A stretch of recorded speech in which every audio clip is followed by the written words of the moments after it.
আসসালামু আলাইকুম রাহমাতুল্লাহ। আপনি জানলে অবাক হবেন, কাঁঠাল খাওয়ার পর যে 4টি খাবার খেলে আপনি মৃত্যুর মুখে ঢলে পড়তে পারেন। তো চলুন শুরু করা যাক। প্রথম নম্বরে রয়েছে দুধ। কাঁঠাল খাওয়ার পরে দুধ খাওয়া যাবে না।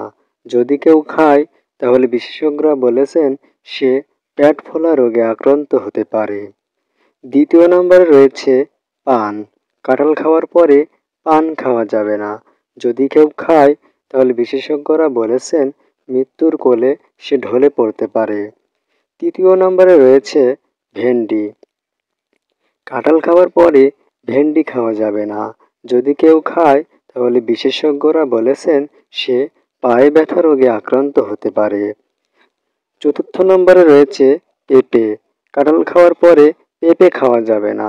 যদি কেউ খায় তাহলে বিশেষজ্ঞরা বলেছেন আপনার ত্বক অ্যালার্জি রোগে আক্রান্ত হতে পারে। তাই আমরা কাঁঠাল খাওয়ার পর এসব খাবার বর্জন করব এবং নিজে সুস্থ থাকব এবং অন্যকে সুস্থ রাখার চেষ্টা করব ইনশাআল্লাহ।